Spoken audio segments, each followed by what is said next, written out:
They called me a shadow, an interruption at dinner, something to remove for peace. But when the house began to crack, they didn't notice. They had turned off the lights. Only I kept the lamp on, tracing every fracture, and I was the first to walk away from the wreckage, whole. I still remember the scent of cinnamon waffles lingering in the wooden kitchen that morning. Sunlight spilled through the window, brushing a soft golden stripe across the table where I was arranging white daisies in a crystal vase. Nora's favorite flower, and the Mother's Day gift I'd made for her, a silk-bound journal, hand-stitched along the edges. 3 quiet weeks of work, tucked between small moments of hope. There was no invitation, but I prepared anyway. Some part of me, the part not yet worn down by being forgotten, still believed. The empty chair by the table was still there, tilted slightly, like someone had just stood up and never returned. I ran my hand along the worn wooden armrest. That used to be Nora's seat every morning when she was little. Now it was just a chair with no name. No one claimed it. No one left a space for me anymore. I was tying the ribbon around the gift box when the phone lit up. Jordan's voice crackled over the speaker. I always left it on when my hands were full. Just make sure your mom knows there's no room this year, okay? I don't want to set an extra place just for her to sit there in silence and drag the energy down. I froze. He kept going, his voice light like he was discussing an outdated appliance. You know no one invited her. I already told Nora. Don't feel guilty. It's not our fault if your mom doesn't know when to step back. I ended the call. I'm not sure if it was because my hand was shaking or because I couldn't bear to hear anymore. In that moment, the vase tipped. The daisies spilled to the floor, water soaking into the wooden boards like someone had cried without making a sound. I sat down in the empty chair, the one I never really left, not in my heart, and held the unfinished gift with trembling hands. This Mother's Day, like the ones before it, there would be no seat for me, not because there wasn't space, but because someone had decided I no longer belonged at the table. Maybe I'd still bring the gift. Maybe I'd leave it on the porch and quietly walk away. But something in me had shifted, subtle, like the whisper of early wind sneaking through an old window frame. Something had broken, and maybe something else had begun. The empty chair was still there, but this time I wasn't so sure I wanted to sit in it again. I don't really know why I drove there. Maybe because the gift sat so quietly in the passenger seat, like it was whispering, I still deserve to be given. Or maybe I still didn't believe what I'd heard on the phone, that my own daughter, the one I once carried through fevered nights, now let the man beside her decide who belonged at her Mother's Day table. It was late afternoon. The sky shimmered with the silver tint of sea twilight. A salty breeze slipped through the car's cracked window as I parked in front of their new home, the one I quietly co-signed, the one they turned into a luxury Airbnb. I stepped onto the porch, gift in hand, wrapped neatly with a pale blue ribbon. Warm light spilled from the partly open window. Then I heard it. Laughter. Children giggling. Glasses clinking. Jordan's voice rose above the rest. Relax. I already told the bank. She has no rights here. Her name is just for show. I froze. The sea wind hit my face hard, sending loose strands of hair into my eyes.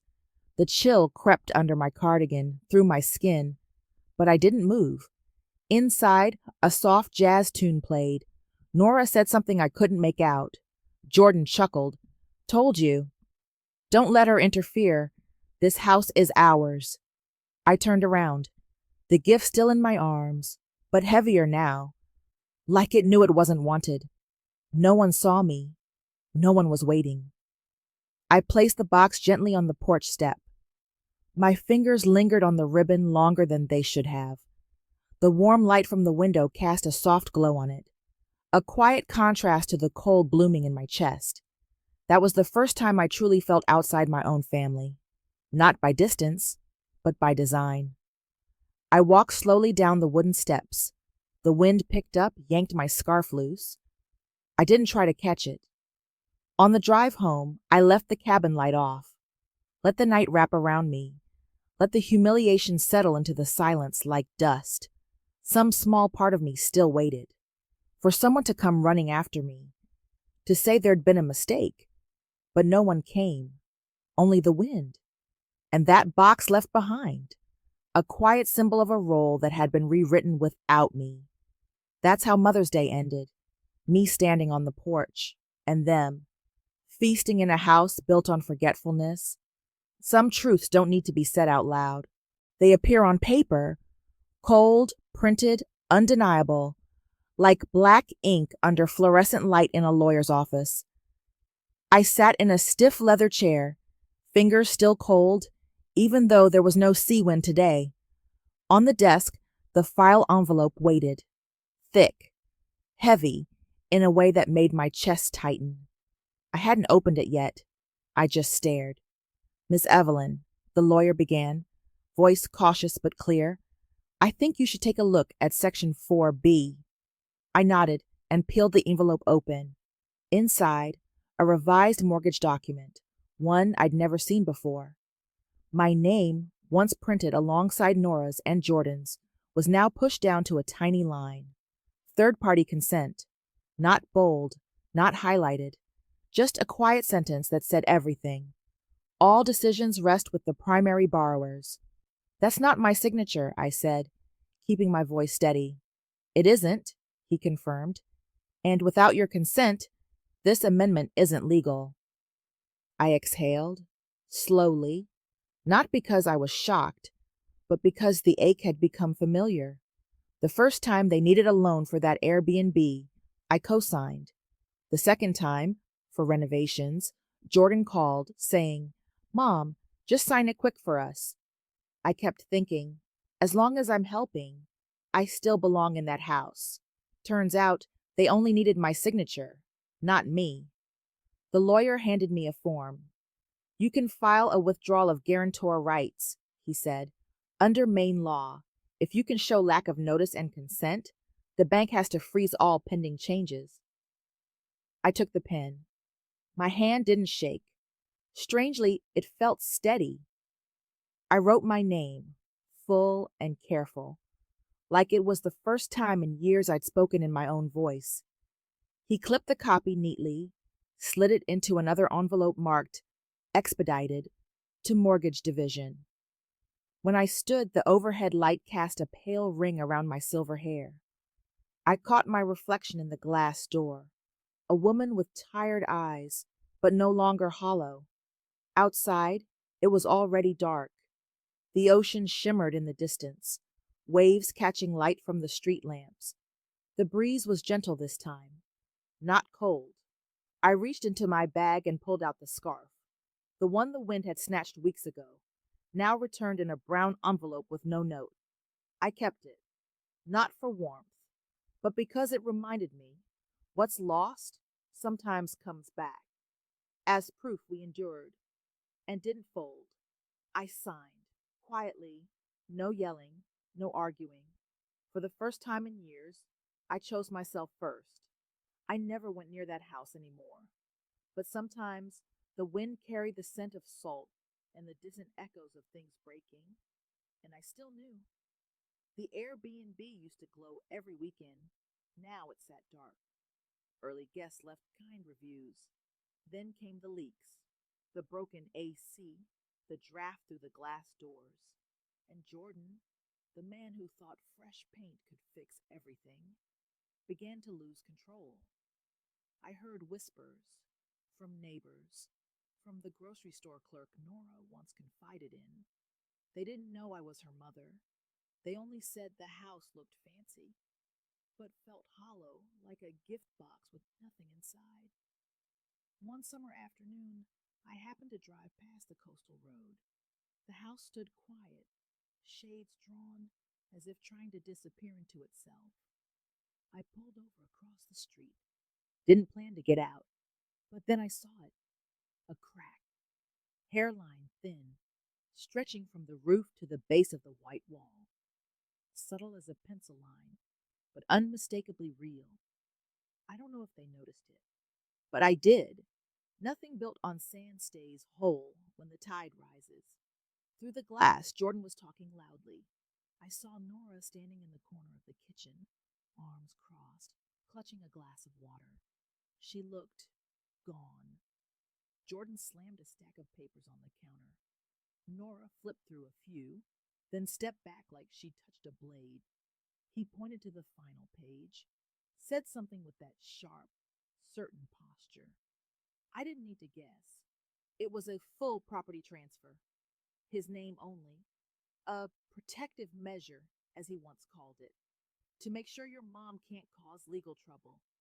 I turned away, couldn't bear to watch more. Wind roared up from the sea, carrying grit into my hair, my eyes, my lungs. But the weight on my chest had been there long before. That house wasn't just built without a proper foundation. It lacked something deeper, trust. I knew I couldn't save my daughter from every bad decision. I used to think love meant shielding her, but now I know. Sometimes love means letting someone fall and being still if they ever want to find their way back. That evening, back home, I stood before my old wall, the one with peeling paint from the last repair Robert and I did together. I reached out and touched it. It had cracked too once, but we patched it with patience, with hands that knew how to hold a home, not just buy one. I'm not afraid of houses breaking. I'm only afraid the people inside forget why they built them in the first place. Some cuts don't bleed, but they leave scars that never quite fade, and sometimes they come from the smallest hands, touching the softest parts of us without meaning to. That afternoon, Lucy showed up at my door unannounced, face flushed, sweat tracing down her temples, hair stuck to her forehead, her eyes wide, urgent. I just wanted to see you, she said, breathless. Mom's asleep. Dad's not home. I let her in, made hot chocolate. It was summer, but she still liked the way I added cinnamon and vanilla to the milk. She sat at the kitchen table, stirring with the tiny silver spoon I once used when Nora was her age. I miss you, she said softly, eyes on the cup. I smiled and placed my hand on the table. I miss you too. Silence stretched between us. Then Lucy looked up, her gaze calm, like the ocean just after a storm. Mom says, you're not genuine, that you pretend to love us so you can meddle, that you just want control. I didn't flinch, but the air thinned around me, like every molecule had been pulled from the room. I didn't ask why she believed that. I just asked gently, do you think that's true? Lucy shook her head. I don't know, but I remember the drawing you made of me when I was 7, the one where I'm in the pink dress standing in the tulip garden. I nodded.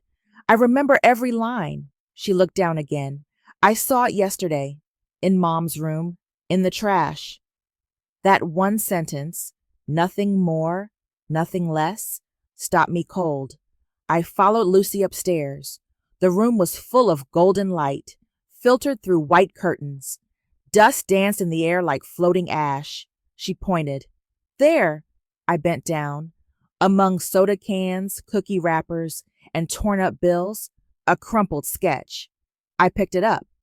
The folds had split Lucy's face down the middle. One of her eyes had smudged into gray streaks. I smoothed the paper over my knee. It felt thin, fragile, like my own skin in that moment, trembling, vulnerable, stretched to its limit. There's no excuse for a mother to throw away a memory that her child still treasures. Lucy stood silently behind me. I folded the drawing and slipped it into my purse. Then I looked at her. Do you want to stay with me tonight? She nodded. As I closed the door behind us, my eyes caught the corner of Nora's desk, the wedding photo, the Airbnb license, the expensive makeup set, all untouched. Only memories had been tossed out. I wasn't angry anymore.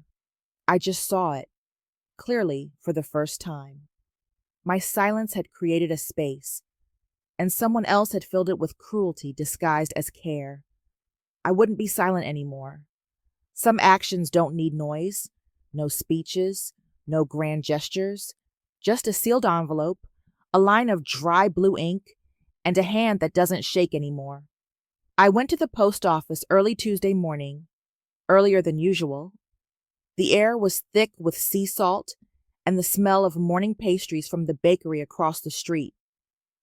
Fog clung to the glass doors, and inside, yellow lights cast soft lines across cold tile floors. I stepped in with the file in my hand. Everything had been filled out the night before. No need to reread. I knew every word. The withdrawal of mortgage guarantor rights, addressed to the commercial bank Jordan used, a copy for the county land records office, neatly tucked in a cream folder labeled by hand, Evelyn Monroe, not silent anymore. The young clerk at the counter looked up. Her hair was braided, her eyes still heavy with sleep. I need to send this certified, I said, voice quiet but sure. Legal documents. She nodded, scanned the barcode, and slid the envelope into the machine. A small sound followed. Ping. Just a digital beep. But to me, it was the final knock, closing a door that had long since rotted on its hinges. I smiled. Not big, not forced. Just a gentle lift at the corner of my mouth. The first real smile I'd remembered in weeks. She looked surprised. Important papers, huh? I turned toward the window.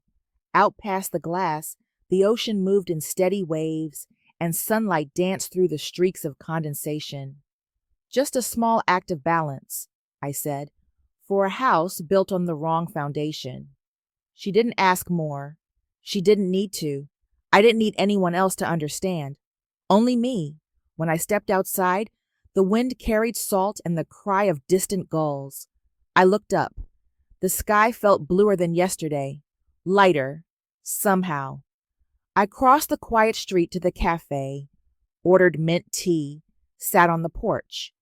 The sun warmed my hands spotted with time, skin soft and thin, but hands that had just signed something not for family, but for myself. Maybe that house will fall. Maybe they'll panic when the bank calls. Maybe I'll be called selfish, or worse. But one thing I won't be anymore is silent. No longer the mother on the sidelines, handing over signatures without keeping her voice. I knew they would come. I just didn't expect it so soon. That afternoon, sunlight poured through the west-facing window, painting golden streaks across my living room. It fell on my unfinished canvas, a quiet beach at sunset, a single empty chair facing the waves. I was mixing paints when the doorbell rang. Not one person, two. Jordan, white shirt, silk tie, shadows under his eyes, stood next to a man in a gray suit, carrying a black leather briefcase and wearing a practiced, unreadable face. Evelyn, Jordan said, not smiling, I believe we have some paperwork to clarify. I opened the door and led them in, quietly. No tea, no pleasantries. I let them sit. I stayed standing, fingers still stained with pale blue and olive green. The lawyer opened his case. We've brought a document requesting Ms. Monroe to sign off her interest in property at... I know the address, I cut in. Jordan gave a tight smile, laced with nerves. Nothing personal. Just something for the bank's peace of mind. Once you sign, everything's tidy. No one gets hurt. I walked to the small table near the fireplace, opened a drawer, and pulled out a folder, cream-colored, creased from handling. I placed it gently on the table. This is a copy of my guarantor withdrawal, filed 32 days ago. Jordan froze. His face shifted, pale, then flushed, then pale again. The lawyer flipped through the pages, then looked up at me. His eyes slightly widened in a rare flicker of recognition. Ms. Monroe, he said, more respectfully now. Based on this filing, you are no longer legally bound to the loan. Any documents asking you to waive ownership are now irrelevant. Silence. Jordan turned to me, lips curling into a forced smirk. Well, you do have a sense for timing. I said nothing. Just looked at him. There was nothing left to say. The afternoon light struck the canvas again. The chair, now shaded in deep crimson, stood bold alone, but no longer abandoned. The lawyer closed his case. We'll be going now. Jordan rose more slowly. His gaze wavered, not angry, just cracked. I walked them to the door. The ocean breeze had turned cool. Good luck, I said, not bitter, just like saying goodbye to the last wind of a fading season. When the door closed, I leaned back against the wall. No shaking, no trembling breath, just lightness, like some old door inside me had finally swung open. No shouting, no fight. I'd said everything I needed to say with one ping, and today with silence. I wasn't there when it all came crashing down. I didn't need to be. There are sounds a mother always knows, no matter how many walls lie between. The sound of a home breaking apart, one you once believed was steady. Nora called a week after Jordan and the lawyer had come. Her voice was hoarse, small, like too many sleepless nights had drained the color from it. "Mom," she said, just that one word, but for the first time in a long while, she said it like someone who truly needed her mother. I didn't ask questions. I just listened to the silence behind her breath and the sigh that followed, like wind through a broken window pane. She didn't tell me the details, but I heard them anyway. The suitcase wheels across the floor, the sharp wind in a hallway too wide, a door closing harder than it had to. The Airbnb was empty now. When I arrived, rain was coming. Not a storm, but that slow, steady kind, like a confession falling from the sky. The door was open.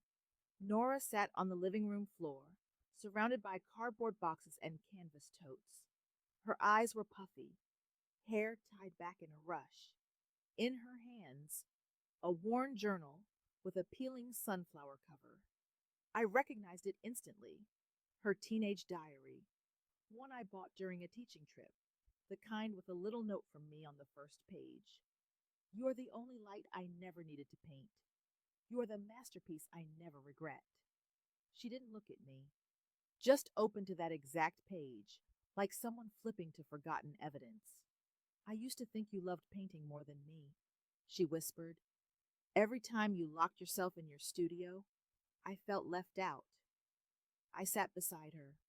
The air smelled of old wood and fading paint. On the table, the portrait I once gave her.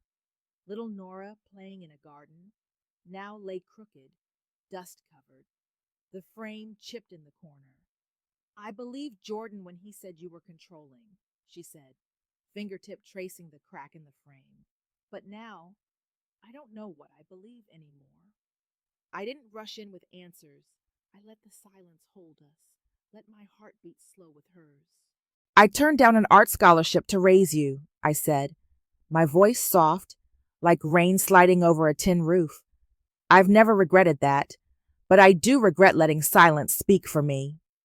Nora cried. No sobs, no sound, just tears sliding down a face that once thought it had to be strong enough to build a whole house on its own. I reached out, gently touching her hand. "We'll repaint," I said. "It doesn't have to be perfect. It just has to be true. A frame may crack, but if the picture still holds, you can hang it again, this time with stronger nails." I thought my hands would tremble as I hung the painting, but they didn't. My fingers were steady as I lifted the wooden frame, eyes focused on the blank white wall in the small coastal town gallery. Soft golden light spilled onto the glass, highlighting every brushstroke. Marks I once hesitated to make, now guided by feeling alone. The painting was called The Empty Chair, an evening shoreline, a single wooden chair facing the ocean. No figure, no sound.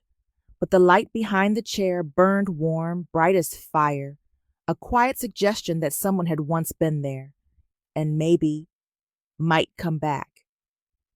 Lucy stood beside me, holding the hanging wire, eyes shining.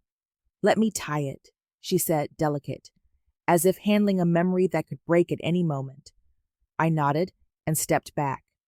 Sunlight from the high windows angled across the wall, melding with the gallery lights, making the frame glow from within. People began to drift in, a few quiet gasps, a nod here and there. I stayed near the back, no name tag, no introduction, just watching, letting the painting speak for itself. Then I saw them. Nora, Lucy, James. No fanfare, no announcements. Just the three of them, walking straight toward the piece I had painted during the fiercest winds inside my heart. Nora stopped in front of the empty chair, said nothing. Her shoulders trembled slightly. I couldn't tell if it was emotion or the brightness making her squint. Then she turned to me. No words. Just reached for my hand, held it tightly, long enough to say, "This time, I won't let go." No apologies, no explanations. That one gesture was enough. She had seen me, truly seen me. Lucy snapped a photo, then whispered something to her brother. James smiled. I couldn't catch the words, but I saw Lucy reach for her mother's hand, then mine, and held them both together. The lights dimmed slightly as the sun lowered. The room was small, not fancy, but in that moment, it was the brightest space I'd ever stood in. Because for the first time in my life, I wasn't standing in someone else's shadow. I was standing in my own light. And my daughter, my grandchildren, they didn't look away. There's a kind of peace that doesn't need many words. Just a sunny afternoon, the smell of quiche from the oven, the soft clink of spoons and glass, and a chair that's no longer empty. The wooden table in the garden had been set since morning. I laid out a white lace cloth, placed a vase of pink tulips at the center, the last of the season, blooming just in time. No one rushed, no eyes darted away, just the rustle of sparrows in the branches, a breeze slipping under the awning, and Lucy's quiet giggle as she sneaked a cinnamon cookie before lunch. The chair beside me, the one that used to sit empty in my old kitchen, the one that once stood for everything I wasn't invited to, was now filled. Lucy sat there, a paintbrush in her hand, humming something she learned at school. Nora brought out the salad. James followed with a bottle of raspberry juice. They moved around the table naturally, fluid, as if no distance had ever stretched between us, as if the broken parts had been sewn back together with an invisible thread called choice. We ate under soft sunlight, talking about little things, the tomatoes ripening on the vine, an upcoming art show, how Lucy's teacher praised her drawing. No one mentioned Jordan. There was no need. His absence wasn't an empty space. It was room for the rest of us to breathe. After lunch, Lucy pulled out her box of paints. I handed her a sheet of thick paper.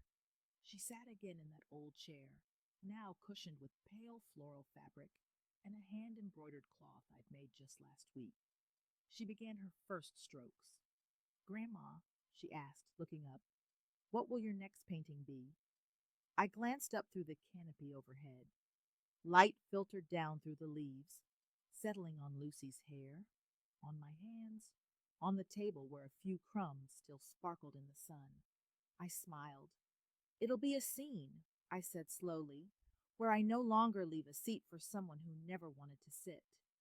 Lucy nodded, as if I had just said something simple and right. She bent her head and kept painting.